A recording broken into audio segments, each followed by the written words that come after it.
afternoon, South Florida. The Broward Sheriff's Fire Rescue chopper crashed shortly after takeoff. Several people hurt and rushed to the hospital. Let's get 2/7's Vanessa Medina. She begins our team coverage live from Pompano Beach, where it happened. Vanessa. Well, what we know is just after 8:45 this morning, that emergency call went out from the crew members on board that BSO Fire Rescue chopper. There was an emergency on board. We're hearing there was some sort of engine failure. That chopper was en route to North Lauderdale. That pilot turning that chopper around here to Pompano Beach. However, we now know that that chopper would never make it to the air park here, crashing on top of a triplex here. This is just off of Dixie Highway and Northwest 10th Street. You can see that large gaping hole. Witnesses say that they heard a loud explosion shortly after that chopper went down into that triplex. Two people, Broward Sheriff's Office called them civilians. Two people from that triplex were taken to the hospital, but they are in fair condition, we're being told. This is the video, horrific video. You see that chopper spinning.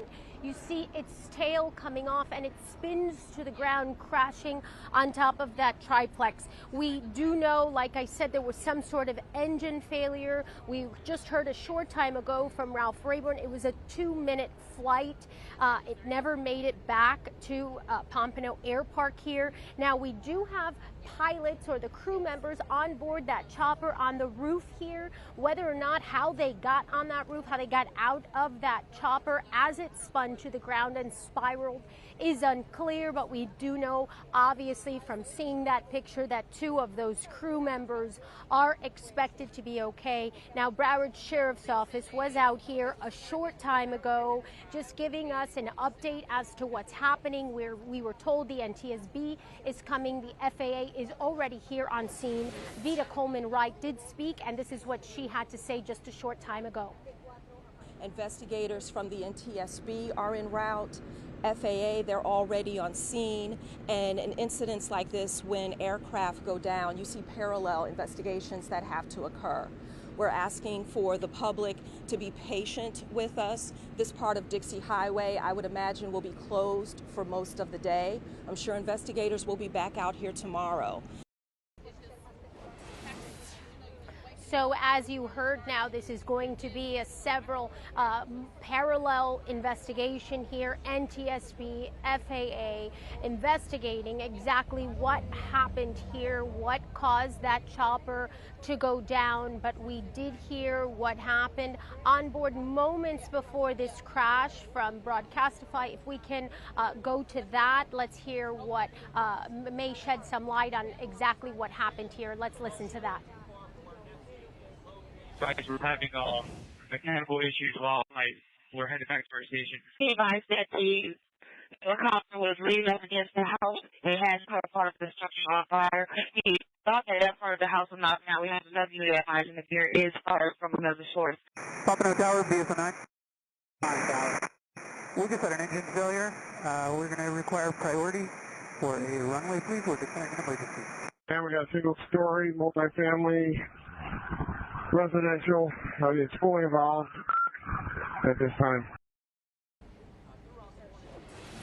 Sadly, that chopper would not make it to its intended base, Pompano Air Park, and we know where it ended up on top of that triplex, leaving that gaping hole. We are being told, sources do tell us, that one person on board that chopper did not make it. We do know there were 3 crew members on board. 1, we're being told, did not make it in that crash. Now, as the wind shifted here in Pompano Beach, you can slowly start to smell just some of that smoke and fire from that triplex. Again, we do know that the American Red Cross is on the scene trying to figure out where some of those people who live in the triplex are going to go, offering them some assistance. But again, a very sad day here for Broward Sheriff's Office, a very sad day here here in Pompano Beach. As they clear this scene, it's unclear whether or not there was anyone inside of that unit or units where that chopper landed. Of course, this is a very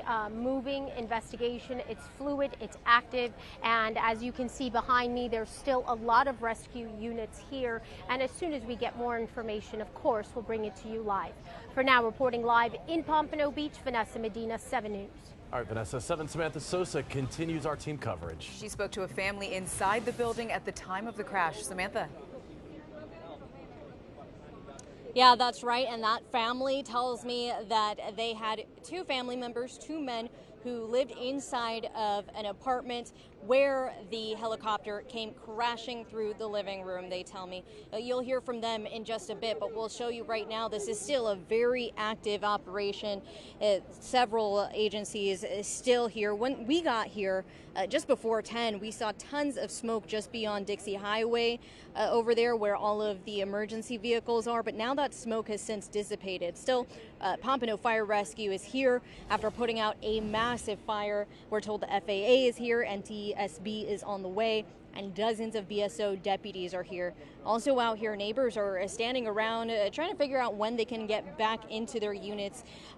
Broward Sheriff's Office deputies did say that they will be here for the majority of the day investigating this, and you can see that apartment building in very bad shape, a big gaping hole in the middle of that building where the helicopter came crashing through. Several neighbors telling me about that moment. The first neighbor I spoke with, she tells me that her roommate is actually disabled. He had to get out quickly with his wheelchair.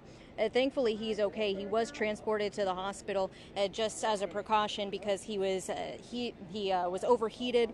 He told me he had some high blood pressure. He was breathless, so hopefully he's going to be okay, but he was taken to the hospital. Another person I spoke with was a man who was actually working across the street at the time, and he says that he heard a loud boom. He ran out and saw what was going on. He ran across Dixie Highway to see if anyone needed help, and that's when he saw a massive fire shooting out of the roof of that apartment building. He said those flames were at least 10 to 12 feet tall above the roof there. So, of course, a very shocking sight for him, and he was pushed back immediately by police. He says that one person was trying to get back into the building to help. He presumes that that person lived in there, but he was unable to get back in. The firefighters and police evacuated everyone from that building, and another family member, let's get back to those family members that I was talking about earlier.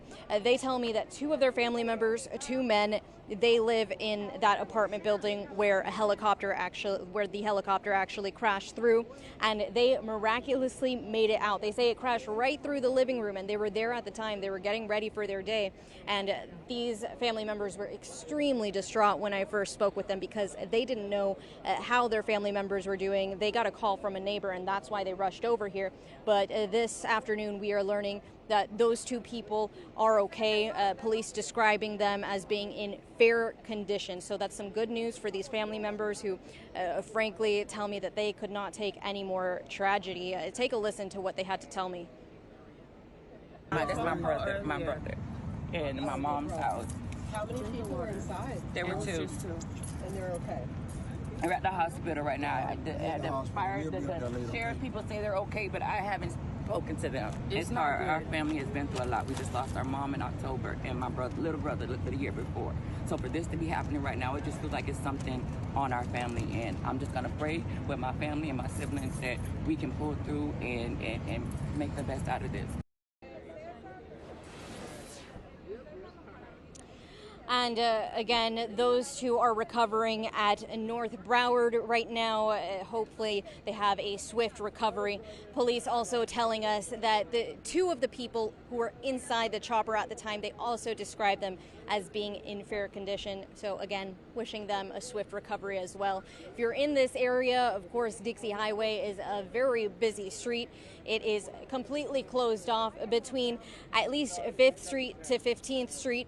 The Bright Line does come through here, and we've seen it's still operating, so if you need to take the Bright Line, you may be okay, but any cars are not going to be able to pass through the area because officials are trying to conduct their investigation and also trying to keep you safe. They need to make sure that there are no hazards in the area before letting anyone back in. As soon as we know more about when they'll start letting people in, when they open the streets, we will let you know. But for now, we are reporting live in Pompano Beach. Samantha Sosa, 7 News. Samantha, and 7's Ralph Rayburn has been above the crash site since it happened. He joins us now with a bird's eye view. Ralph? We wanted just to bring two things to mention here. We're showing you that intersection on Dixie Highway at 10th Street. There's still a lot of fire rescue personnel there. We're going to bring the camera back out a little farther, and if you notice, we've repositioned back to where we were very early this morning. We are actually in Fort Lauderdale Exec's airspace now and not in Pompano's because they are conducting part of that investigation. It's they want to be discreet about it, and they'd prefer not to have the cameras there, so we've complied and moved off. We're going to show you the airport, which is at the top of the screen there where the helicopter took off. It actually made it about this far out and then turned back in when it declared an emergency, and then right in this area right here where the arrow stops, that's where that helicopter came down. So it shows you they were only in the air for about 2 minutes or so, and that's key to part of the investigation there. They discovered and realized that they had a problem very, very early on, and once they did that, they declared an emergency, and appears that they went through all the proper protocols there to handle the emergency. They're just unfortunate they could not make it all the way back to the airport before they came down and hit the ground. That's our story here in Skyforce HD. I'm Ralph Rayburn reporting live. All right, Ralph, and we turn to 7's Jessica Hawley now. She's live at Broward Health North in Deerfield Beach. That's where victims are being treated right now. Jessica. And following this crash, there are BSO units and fire rescue units parked in different areas around the hospital, and actually some of the roads around the hospital are closed down right now. Let's go to some video and show you the scene again with video from 7 Skyforce from earlier today. We know 6 people related to that crash made it here to Broward Health North in Deerfield Beach. 2 were on the helicopter when it crashed. 4 others in or around the apartment building. We're told all of those people were not seriously injured. We also have some video of the type of chopper that crashed. Not the same, not the exact chopper, but the type of chopper that crashed. According to the Broward Sheriff's Office, it's operated by the Department of Fire Rescue and Emergency Services. It provides emergency medical helicopter transport for all Broward County municipalities and unincorporated areas. The BSO telling 7 this unit is staffed by teams of 2 firefighter paramedics and 1 pilot EMT who flies the aircraft. The helicopter is primarily used to transport injured people to local trauma centers. Again, 4 civilians here today, along with 2 people who were on that chopper, all said to be doing okay, but we learned a short time ago that a 3rd person who was on that helicopter did not survive. The hospital may hold a briefing at some point today, and of course, we will be here. We're live in Deerfield Beach. Jessica Hawley, 7 News.